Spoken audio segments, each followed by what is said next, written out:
Bueno, en esta segunda parte de la clase vamos a ver lo que son las estructuras y los organelos celulares parte por parte.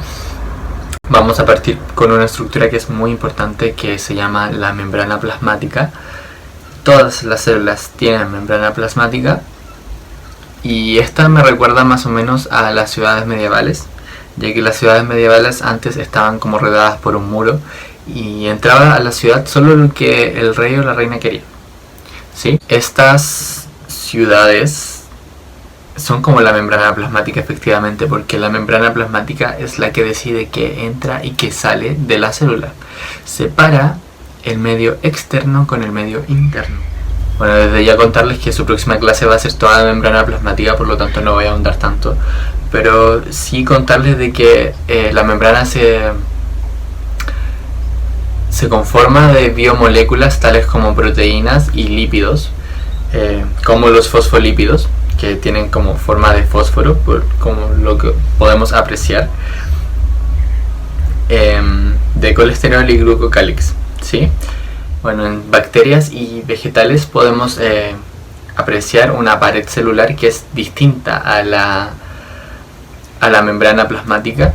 Esta pared celular va a darle forma a la célula y también rigidez. Estas paredes tienen como ciertas proteínas que le van a permitir achicarse o agrandarse dependiendo de lo que la planta lo requiera, y también la protege de enfermedades.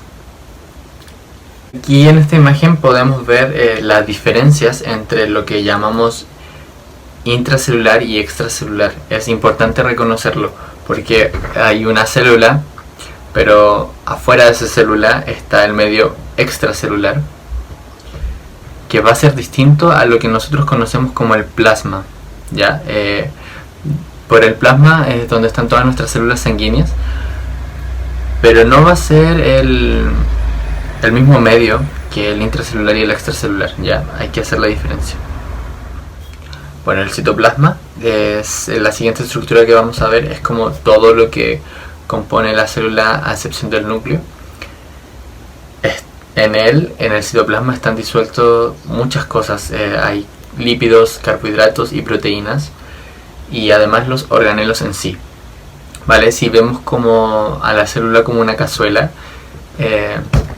nuestra cazuela estaría compuesta por agua, y bueno, nuestra agua sería el citoplasma, ¿sí?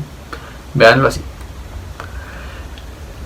La estructura que viene a continuación se llama retículo endoplasmático, y existen dos tipos de retículo endoplasmático: el retículo endoplasmático rugoso y el liso. En sí, el retículo endoplasmático es una red de túbulos y sacos planos que están encargados de transportar la materia a través de toda la célula. ¿Qué tipo de materia? Depende de qué retículo hablamos. Por ejemplo, del retículo endoplasmático rugoso, en él se encuentran muchos ribosomas. Ribosomas, que es una estructura que vamos a ver más adelante.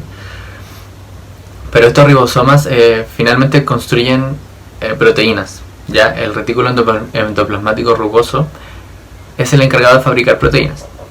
En cambio, el retículo endoplasmático liso, o también llamado REL, construye lípidos, o sea, grasa, y también almacena calcio, que es una función que tiene aparte.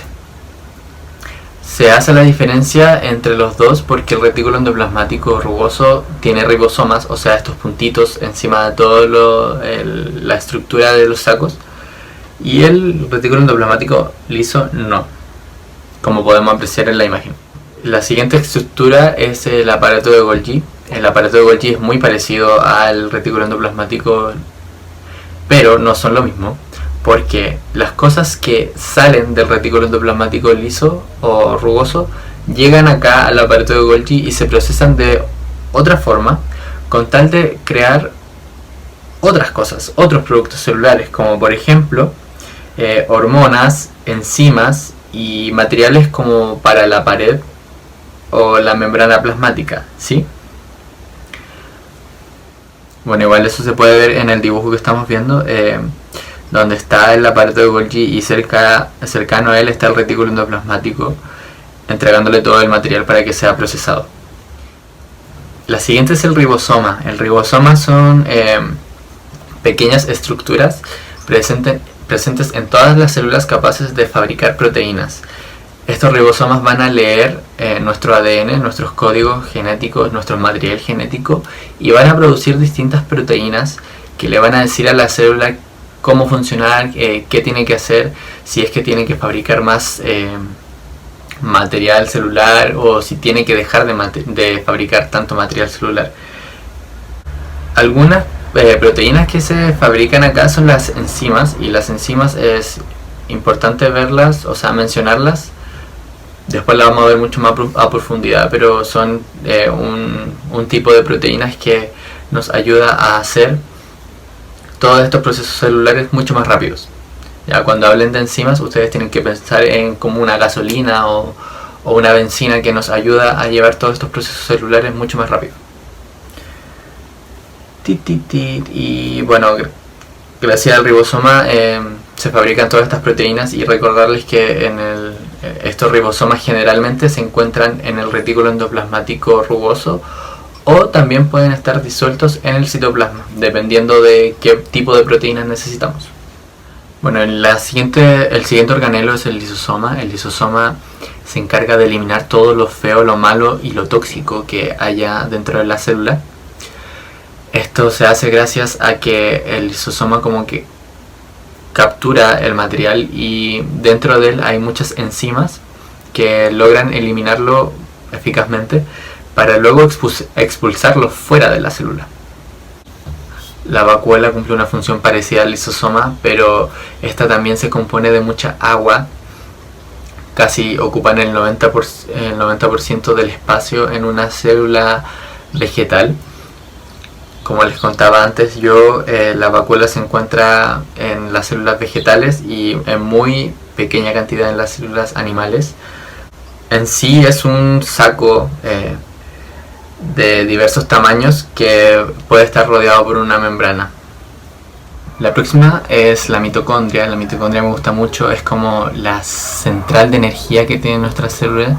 Todas las cosas que nosotros comemos pasan por la mitocondria y se transforman en energía. Su principal función es producir energía. Estructuralmente podemos ver la mitocondria con dos membranas, una que da hacia el citoplasma y otra que da hacia la cara interna, y que tiene distintas crestas que se le llaman las crestas mitocondriales. Bueno, los centriolos son la estructura que encontramos solo en las células animales. Los centriolos son importantes porque son un aparato que permite dividirse a la célula cuando entra en división celular, que va a ser algo que vamos a ver más adelante. Estas están formadas por microtúbulos, unos tubos que están huecos y que aparecen generalmente en forma perpendicular cuando la célula quiere dividirse. Bueno, llegamos al citoesqueleto. El citoesqueleto es como la carretera de la célula.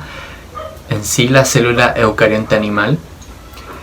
Gracias al citoesqueleto nosotros tenemos la movilidad dentro de la célula. Gracias a esta se mueven las cosas dentro. Se mueven las proteínas, se mueven las hormonas, se mueven las enzimas. Casi la mayoría de las cosas que se mueven en la célula se mueven gracias al citoesqueleto. El citoesqueleto finalmente es como una red de filamentos, túbulos y microfilamentos proteicos que le van a dar la forma y la elasticidad a la célula. Como por ejemplo la célula muscular está compuesta por mucho citoesqueleto, porque gracias a el citoesqueleto nosotros podemos mover nuestros músculos en sí, y nos permite contraer y extender y todas las cosas que hacemos con nuestros músculos. Aquí en esta imagen podemos ver cómo se ve en general la célula. Se aprecia una mitocondria, y que esa mitocondria está interconectada por muchos filamentos o muchos túbulos que van a llegar a otras partes de la célula. Y bueno, aquí en la tercera imagen podemos ver cómo se compone un túbulo, como con puras pelotitas pequeñitas, y ahí hay como una microscopía electrónica, que es como el microscopio más moderno que existe, de los microtúbulos. Bueno, la siguiente estructura es un poco especial, se llama cloroplasto y está presente solo en las plantas y en las algas. Es muy parecida a la mitocondria, pero es mucho más compleja. ¿Y por qué está más compleja?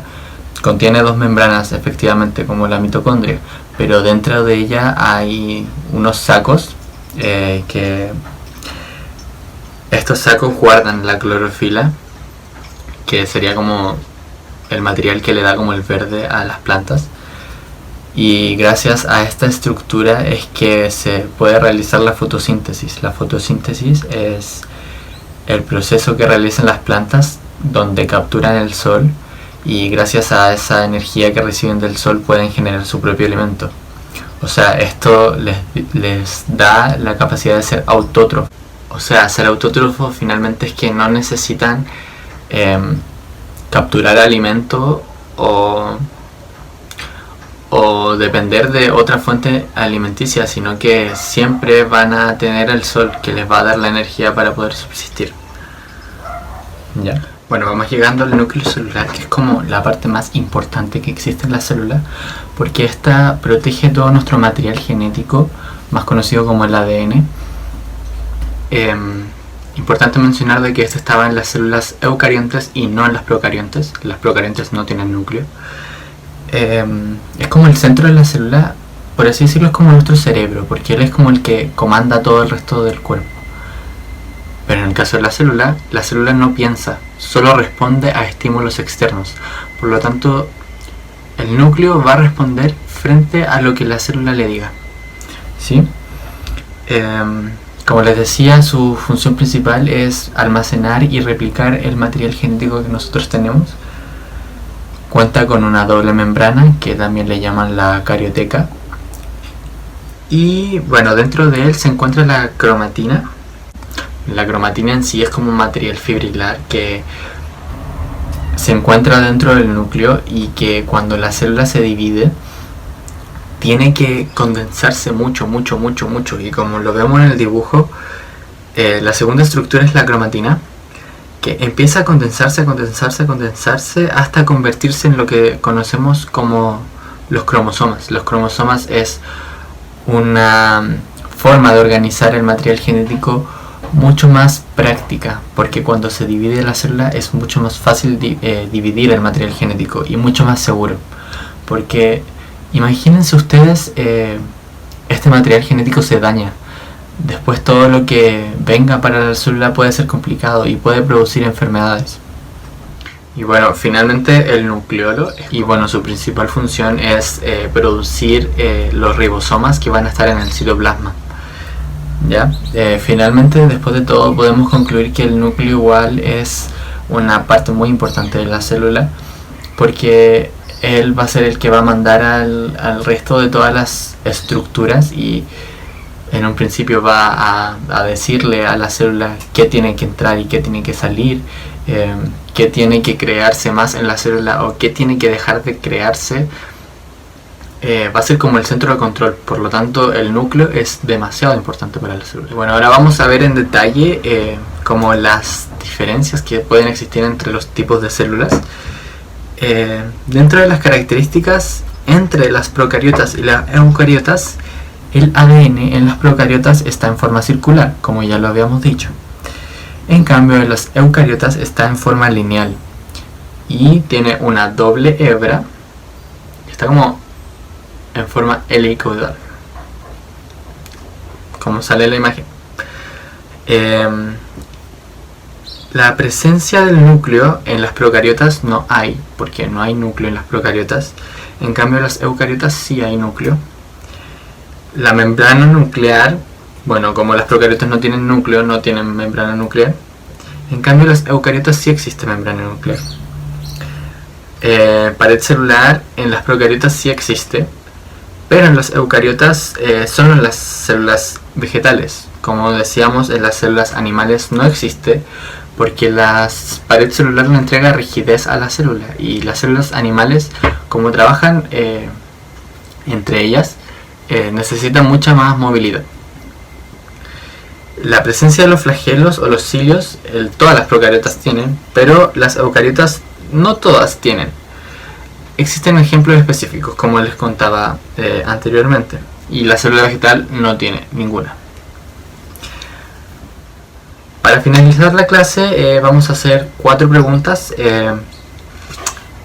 La primera dice, basándose en tu opinión, ¿hay organelos más importantes que otros en la célula? 2. ¿En qué se parecen y en qué se diferencian las células animal y vegetal? Para esta pregunta está este cuadro de al lado para que lo puedan rellenar en sus casas y después responder en el formulario de Google, ¿sí? ¿Qué organelos se encuentran solo en la célula vegetal? Solo en la célula vegetal. ¿Y cuáles son sus funciones? ¿Y por qué las células animales no necesitan pared celular, como las células vegetales? Esta ha sido la clase de hoy, espero que les haya gustado. Cualquier duda o consulta, consúltenlo en el grupo que tienen con Isaac. Nosotros vamos a estar atentos para responder todas sus dudas y consultas. Y esperando que respondan bien dentro del formulario, que se cuiden y nos vemos la otra semana.